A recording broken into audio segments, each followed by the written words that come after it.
I bring you greetings from the African continent. I think I brought the heat and the snow is gone. The issue we are dealing with regards to Mali, it's similar to most African countries. And actually, the West is responsible for creating the mess in Mali. One, the way in which the country was put together by the Berlin Conference. Two, the way in which Cold War politics led to the interference of the First Republic. And two, the way in which the West itself has been responsible for creating these so-called terrorist groups that it is supposed to be chasing there. And the intertwined nature of what happens within the boundaries of Libya, Algeria, Niger, Mali. At the time that Mali was going to become independent, the Tuaregs requested from General de Gaulle that they wanted to be together in one country. But the French decided to slice them into 5 parts: Burkina Faso, Mali, Niger, Libya, Algeria. The beginning of the problem. You see, these African countries have been put together by the Berlin Conference in such a way that they shouldn't work, so that external forces will be the only force that will be able to hold them together, and they can be able to take the minerals out of it. Actually, I say it's not a new scramble. It is the Berlin Conference that they are making sure that structures have been developed to continue what had been done in the Berlin Conference.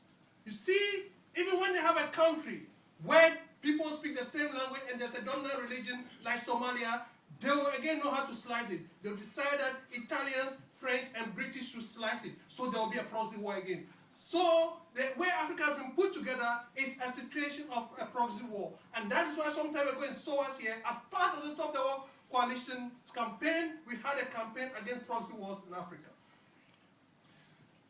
With Mali, the Tuaregs and Arabs, Pearls, Songhai occupied the north. The Tuaregs in the majority. The South and before independence, in the pre-colonial era, within the 18th and 19th century, it's on record that there have been slave raids from the Tuaregs and the Arabs.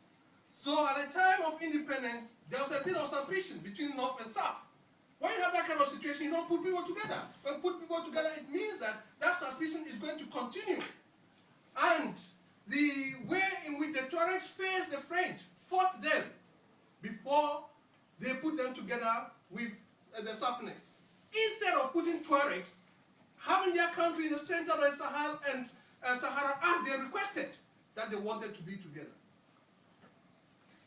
And when the regime of Modibo Keita was there, Modibo Keita was one of the people who were seen as hardliners, committed to Pan-Africanism, committed to African unity, and seemed to be a bit pro-East. He withdrew money from the French community when they became independent, something that the colonialists cannot accept. And he was one of the heads of state who were involved in organizing the All African People's conferences, first in Ghana, Tunisia, and in Cairo. The Cairo Conference in 1961 adopted a resolution on neocolonialism. And it was decided that in 1964, the fourth conference was going to be in Bamako, Mali, to discuss how to prosecute the struggle against neocolonialism. The first Tuareg post-colonial uprising rebellion happened in 1962. Between the Third All African People's Conference adopting that resolution and the proposed fourth conference in Mali. I'm not going to say that there was any hidden hand, because the Tuaregs have been pursuing their own genuine course. But sometimes, when there is coincidence, you have to read in between. That was the end of the All African People's Conferences. That was the beginning of having a compromise structure, like the Organization of African Unity, OAU, which actually consolidated neocolonialism on the continent. So you move from there, and Modibo Keita was pressured. Mali now came back into the French 1967. That didn't save them. In 1968, he was overthrown. So when the Western powers are meant to do something, you can bend backwards, they know what they want. They know the amount of confusion they want to cause and how to lay their hands on the minerals. When they come to, I know I don't have a lot of time, so let me just go quickly through this. The so-called terrorist groups. When you look at, they refer to Al-Qaeda in the Islamic Maghreb, which is supposed to shoot off from Al-Qaeda. Al-Qaeda itself was created by the Western countries' proxy involvement in Afghanistan that they're supposed to be kicking out the Russians. And even the man who is being mentioned now, supposed to be the ringleader of the attack on the British petroleum outfit leading to the taking of hostages, was trained in Afghanistan. So again, you see that the West is at the root of this. And in Algeria in 1991, when the Muslim fronts won the election, this was that they believe in election. When they won the elections were cancelled. The Islamic Front was infiltrated under the guise of fighting terrorists. The West colluded that elections should be cancelled and colluded with the Algerian authorities to be fighting terrorists. The infiltration led to the emergence of these groups which are metamorphosed into what they call Al-Qaeda in the Islamic Maghreb. So the West was responsible for creating these particular groups. The Mali authorities also closed an eye to the existence of these groups because they always wanted a counterbalance to the Tuareg liberation movement. The Tuareg liberation movement today has emerged as a result of putting together the old guards and a younger generation, the ones they call the cyberspace generation. So that had contributed towards the situation we have.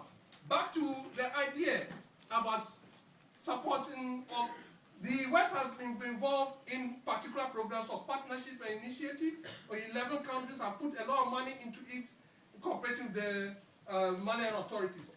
If that couldn't solve the problem, who says this one will solve the problem? One thing which is not going to go away is the question of how these countries have been put together. No matter whether the war ends, whether they flash out the militants or whatever, the proxy war situation is not going to end. And since the proxy war situation is not going to end, we have to look forward at how we can have a permanent solution to this. Those people who say that it is important for the West to come onto the side because there's havoc being caused in the North, look, the amount of money which has been spent already, if that didn't help, how are we going to help these corrupt governments? Again, the military officers who took over, Sanogo and Co. Sanogo is lonely place, but according to the record, he frequently visits USA.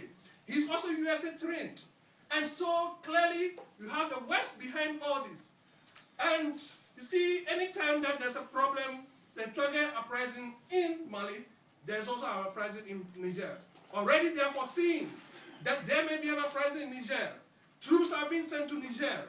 That is the situation where we are faced with. This proxy war has to stop. And you see, sometimes we may appear to be very far away. But I remember when we were in a conference in Beirut, and the people from Iraq and other places told us that when they see our big demonstrations in London, it actually inspires them and encourages them to move. So it might not appear to us as if we are doing anything, but organizing here can give strength to those who are actively involved in stopping this proxy war. And I always used to say, the world we live in was not always like this. It's human beings who shaped it this way, it's human beings who will change it again. And that's the task of you and I.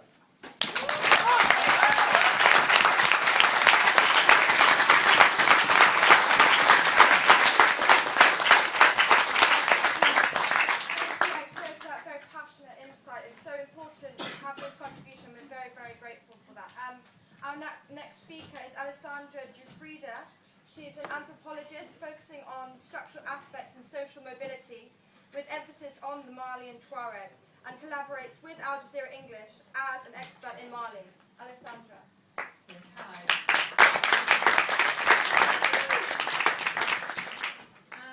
I'm not going to play the film now, sorry. I'm really happy to be here with you all, but also to have some other people with us who can speak for themselves and give us their own view, other than a Western view of, or an African view of the events that are ongoing in Mali at the moment.